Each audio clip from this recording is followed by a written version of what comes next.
Afternoon friends. Vartik દાંતના podcast એપિસોડમાં હું ડૉક્ટર વિધિ સવસાની સિટી ડેન્ટલ હોસ્પિટલથી તમારા બધાનું સ્વાગત કરું છું. આશા છે તમે બધા મજામાં હશો અને તમારી હેલ્થનું બહુ સારી રીતે ધ્યાન રાખી રહ્યા હશો. 7th જુલાઈ દર વર્ષે આપણે રથયાત્રા ઉજવતા હોઈએ છીએ. તો ખાસ આજના એપિસોડમાં આપણી સાથે ઇસ્કોન મંદિરથી ભાવતારક કૃષ્ણદાસજી આવેલા છે, જે આપણને રથયાત્રા વિશે થોડી માહિતી આપશે. વેલકમ કૃષ્ણદાસજી. સૌથી પહેલાં તો આપણે ફ્રેન્ડ્સ વ્યુઅર્સને જણાવીએ કે રથયાત્રા શા માટે યોજાય છે, એનું મહત્વ શું છે. રથયાત્રા એ આપણા ભારતનો એક બહુ જ વિશેષ અને વિવિધતાપૂર્ણ એક આપણે તહેવાર છે. સામાન્ય રીતે આપણે જોતા હોઈએ છીએ કે આપણે સૌ કોઈ ભગવાનના દર્શન કરવા માટે મંદિરે જતા હોઈએ, પરંતુ વર્ષમાં રથયાત્રા એ એક જ એવો તહેવાર છે કે જ્યારે ભગવાન પોતે પોતાના ભક્તોને દર્શન આપવા માટે મંદિરની બહાર આવે છે. ઘણીવાર એવું બનતું હોય કે કોઈ અશક્ત છે, વૃદ્ધ છે, તો તેઓ મંદિરે દર્શન કરવા માટે નથી જઈ શકતા. એવી પરિસ્થિતિમાં ભગવાન પોતાના ભક્તોને દર્શન આપવા માટે શહેરના રાજમાર્ગો ઉપર આવે છે. એટલે રથયાત્રા તહેવારનું આપણા હિન્દુ ધર્મમાં તેમજ આપણા સૌ કોઈના જીવનમાં એક ખૂબ જ અનેરું મહત્વ છે. બરાબર છે. તો રથયાત્રા સાથે શું પરંપરા, શું પ્રતિષ્ઠા જોડાયેલી છે? રથયાત્રા તહેવાર વિશે સૌથી પહેલા થોડીક માહિતી આપવા માંગીશ. રથયાત્રા સેલિબ્રેટ શા માટે થાય છે એના પાછળ એક સરસ સ્ટોરી છે. આશરે રથયાત્રાના 15 દિવસ પહેલા સ્નાન યાત્રા મહોત્સવ ઉજવવામાં આવે છે. સ્નાન યાત્રા મહોત્સવમાં ભગવાન શ્રી જગન્નાથ, બલદેવ, સુભદ્રા માઈને મંદિરની બહાર મંદિરના પ્રાંગણમાં લાવવામાં આવે છે અને ત્યારબાદ એમને 108 ઘડાઓ દ્વારા સ્નાન કરાવવામાં આવે છે. ભગવાનનું સ્નાન થાય તે સૌ કોઈ ભક્તોની હાજરીમાં થતું હોય છે અને ભગવાન તે સમયે મંદિરની બહાર હોય છે. એટલે આપ સૌ કોઈ જાણતા હશો કે જે જગન્નાથપુરીનું મંદિર છે તે દરિયાની એક્ઝેક્ટ સામે આવેલું છે. તો દરિયામાંથી ઠંડો પવન પણ ભગવાનને લાગતો હોય ને એવા સમયે ભગવાન સ્નાન કરે છે. તો એ સમય દરમિયાન ભગવાન બહાર સ્નાન કરવાના કારણે બીમાર પડી જાય છે. એટલે ભગવાનને બીમાર પડી જાય છે એટલે 15 દિવસ માટે ભગવાનને આપણે કહી શકીએ કે ક્વોરન્ટાઇન રાખવામાં આવે છે. એટલે કે 15 દિવસ માટે ભગવાનના દર્શન બંધ રહે છે અને ભગવાન જે છે તેઓ મંદિરની અંદર રહે છે. આ 15 દિવસ માટે ભક્તો માટે ભગવાનના દર્શન બંધ રહે છે. માત્ર મંદિરના પૂજારીઓ દ્વારા ભગવાનની વિશેષ પૂજા અર્ચના કરવામાં આવે છે.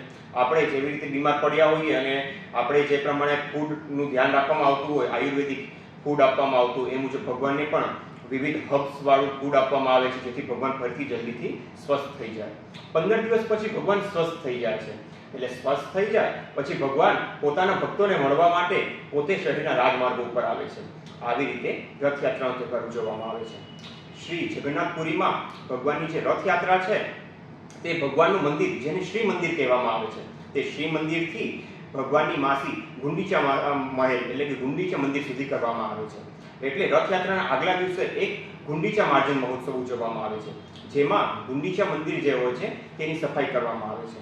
પરંતુ આ બધાની વચ્ચે આપણે એક પ્રશ્ન થાય કે ભગવાન જગન્નાથનું સ્વરૂપ આવું શા માટે છે અને ભગવાનને જગન્નાથપુરીમાં શા માટે પૂજવામાં આવે છે?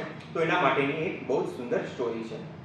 તો જે આજથી વર્ષો પહેલા ઓડિશા જે આજનું રાજ્ય છે ત્યાં એક રાજા રાજ્ય કરતા હતા. તેમનું નામ રાજા ઇન્દ્રદ્યુમ્ન હતું. ઇન્દ્રદ્યુમ્ન રાજા હતા. તેઓ ભગવાન વિષ્ણુના બહુ જ મોટા ભક્ત હતા. એટલે એક વખત ભગવાન વિષ્ણુએ રાજા ઇન્દ્રદ્યુમ્નના સ્વપ્નમાં આવીને કીધું કે મારું એક સ્વરૂપ જે છે એનું નામ નીલમાધવ છે, એ નીલાંચલની ગુફાઓમાં આવેલું છે, તો તમે ત્યાં જાઓ અને એ મારું સ્વરૂપને લઈને આવો. હવે જે નીલાંચલની ગુફાઓ છે તે પણ એમના સ્ટેટમાં, એમના જ રાજ્યમાં આવેલી હોય છે. તો જે રાજા ઇન્દ્રદ્યુમ્ન હોય છે તે પોતાના કેટલાક માણસોને ત્યાં નીલાંચલની ગુફાઓમાં મોકલે છે કે તમે જાઓ ભગવાનનું સ્વરૂપ શોધી લાવો. પરંતુ જે નીલાંચલની ગુફાઓ હોય છે તેની આસપાસ એક સબર નામની કમ્યુનિટી રહેતી હોય છે, જે ત્યાંની લોકલ કમ્યુનિટી હોય છે અને તેમના આરાધ્ય દેવ પણ ભગવાન નીલમાધવ હોય છે. એટલે તે લોકો આનું રહસ્ય કોઈને કહેતા નથી. તો એમાં એક વિદ્યાપતિ નામનો બ્રાહ્મણ હોય છે જે બહુ જ ચતુર હોય છે. તો તેઓ જે આ સબર કમ્યુનિટી હતી તેનો મુખ્ય હતો, જેનું નામ વિશ્વસુ હતું. તો તેની પુત્રી સાથે આ બ્રાહ્મણ વિદ્યાપતિ લગ્ન કરે છે અને ભગવાન જગન્નાથનું જે રહસ્ય હોય છે ભગવાન નીલમાધવનું એના વિશે જાણે છે અને એ ગુફામાંથી જે ભગવાન નીલમાધવ હોય છે તેને લઈને અહીં રાજા ઇન્દ્રદ્યુમ્ન પાસે આવી જાય છે. આ જોઈને રાજા ઇન્દ્રદ્યુમ્ન રાજી થાય છે, પરંતુ જે વિશ્વસુ હોય છે તે બહુ જ દુઃખી થાય છે, કારણ કે તેમના આરાધ્ય દેવ નીલમાધવ તેમને મૂકીને જતા રહે છે. એટલે ભગવાન જે છે એ તો ભક્ત પ્રેમી છે, પોતાના ભક્તનું દુઃખ જોઈ ન શકે, એટલે ભગવાને ફરીથી રાજા ઇન્દ્રદ્યુમ્નના સ્વપ્નમાં આવ્યું અને એમને કીધું કે હું તારા માટે ફરીથી આવીશ, તું એક મારા માટે વિશાળ મંદિર બનાવ અને એના માટે એક વિશેષ પ્રકારનું લાકડાની પણ વ્યવસ્થા થશે કે જેનું સ્વરૂપ તારે બનાવવાનું છે. હું અત્યારે ફરીથી વિશ્વસુ જે મારો ભક્ત છે તેને ત્યાં જાઉં છું. અને આમ કહીને ભગવાન જે નીલમાધવ હોય છે તે એ જ સ્વરૂપ સાથે પાછા નીલાંચલની ગુફાઓમાં આવી જાય છે. આ સાથે રાજા ઇન્દ્રદ્યુમ્ન એક વિશાળ મંદિર બનાવે છે. આજે આપણે ઓડિશામાં શ્રી મંદિર જે જોઈ શકીએ છીએ તે રાજા ઇન્દ્રદ્યુમ્નનું જ પ્રતીક છે. અને તેનામાં જે મૂર્તિની પ્રાણ પ્રતિષ્ઠા કરવાની હોય છે તેના માટે ભગવાનને જ એમના સ્વપ્નમાં આવીને જે મુજબ વાત થઈ હતી એક લાકડું આવે છે. હવે અહીં એક બહુ જ ઇન્ટરેસ્ટિંગ સ્ટોરી છે. એ લાકડું ક્યાંથી આવે છે? તો એ લાકડું દ્વારકાથી આવે છે. આપણે સૌ કોઈ જાણીએ છીએ કે ભગવાન કૃષ્ણ હતા, એમને પોતાનું શરીર આપણે ભાલકા તીર્થમાં સોમનાથ પાસે વેરાવળમાં ભગવાન કૃષ્ણે પોતાના શરીરનો ત્યાગ કર્યો.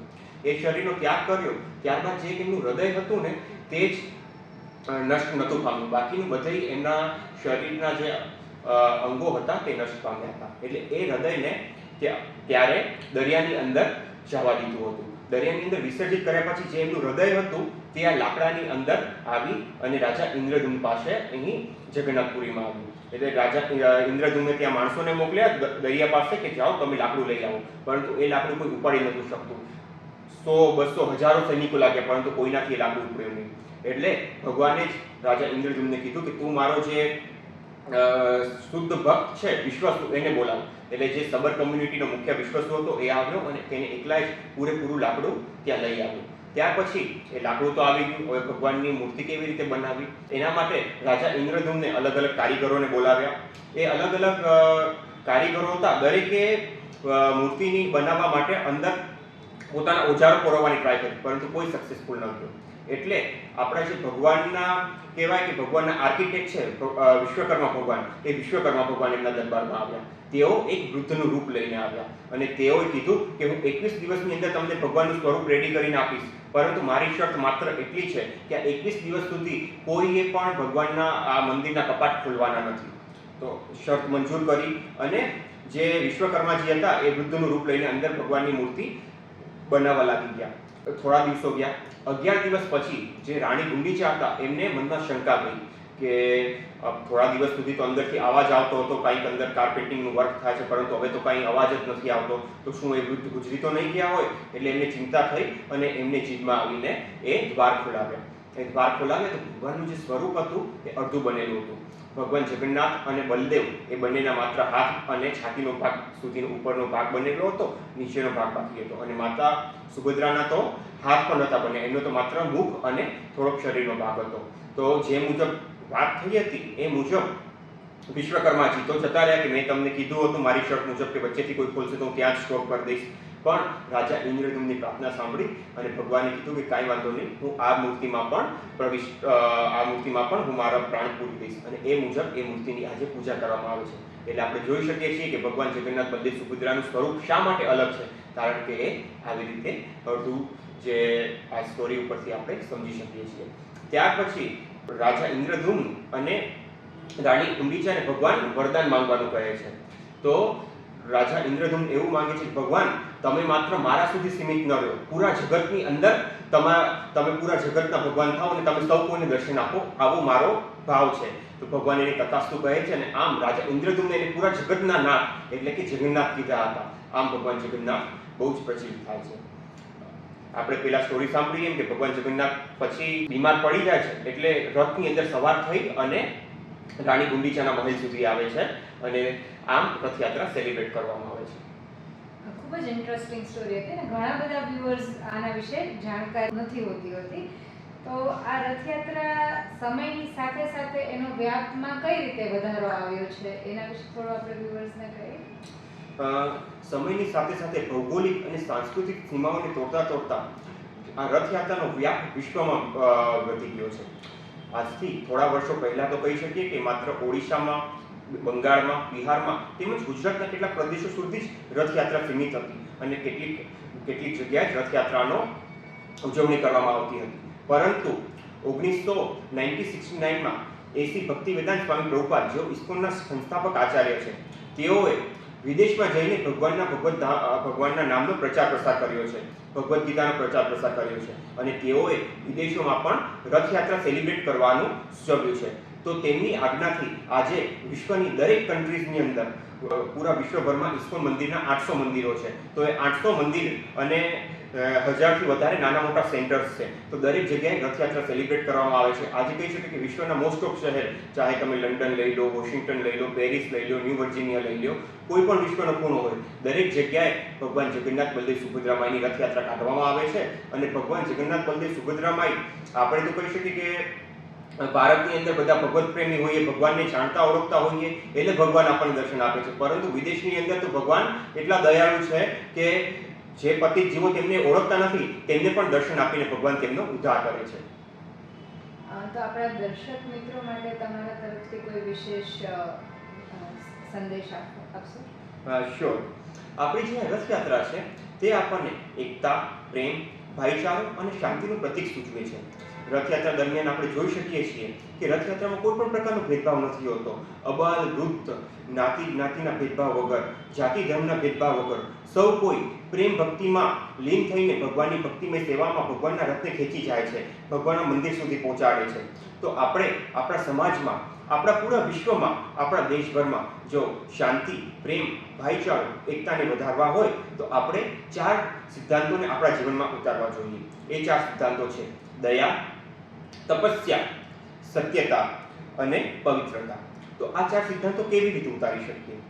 તો આપણને જો આપણા જીવનની અંદર દયાનો ગુણધર્મ ઉતારવો હોય, દયાનો સિદ્ધાંત ઉતારવો હોય તો એના માટે આપણે માંસાહારનો ત્યાગ કરવો જોઈએ. જો આપણે આપણા જીવનમાં તપસ્યા લાવવી હોય તો આપણને કોઈ પણ પ્રકારના નશાખોરીથી દૂર રહેવું જોઈએ, નશાનો ત્યાગ કરવો જોઈએ. જો આપણે આપણા જીવનમાં પવિત્રતા લાવવી હોય તો આપણે વ્યભિચારનો ત્યાગ કરવો જોઈએ. આજના સમયમાં આપણે જોઈએ છીએ કે લોયલ્ટી એ એક બહુ જ રેર વસ્તુ છે. આજે કોઈ પોતાના પાર્ટનર પ્રત્યે, લાઈફ પાર્ટનર પ્રત્યે પણ લોયલ નથી રહેતું. તો આપણને આ પવિત્રતા ક્યાંથી મળે છે? તો સૌથી પહેલાં આપણે આપણા પાર્ટનર પ્રત્યે, લાઈફ પાર્ટનર પ્રત્યે પણ લોયલ રહીએ અને વ્યભિચારનો ત્યાગ કરીએ તો આપણા જીવનમાં પવિત્રતાનો ગુણધર્મ આવે છે. અને ચોથું છે સત્યતા. અને સત્યતા ક્યાંથી આવે છે કે આપણે જુગારનો ત્યાગ કરીએ, કોઈ પણ પ્રકારનો જુગાર ન રમીએ. તો આવી રીતે આપણે માંસાહાર, વ્યભિચાર, નશાખોરી અને જુગારનો ત્યાગ કરીશું તો આપણા જીવનની અંદર દયા, તપસ્યા, સત્યતા અને પવિત્રતાનો વધારો થશે. અને આના કારણે જ આપણે પૂરા વિશ્વમાં, પૂરા દેશમાં એકતા, પ્રેમ, ભાઈચારો અને શાંતિને બરકરાર રાખી શકીશું. હરે કૃષ્ણ. હરે Krishna. Thank you so much ભાવ તારક કૃષ્ણદાસજી આટલા ઇન્ફોર્મેટિવ સેશન માટે, આટલા ઇન્ફોર્મેટિવ પોડકાસ્ટ એપિસોડ માટે. ફરી પાછા આપણે મળીશું નેક્સ્ટ સેટરડે નવા એક ગેસ્ટ, નવા એક ટોપિક સાથે. Till then take care.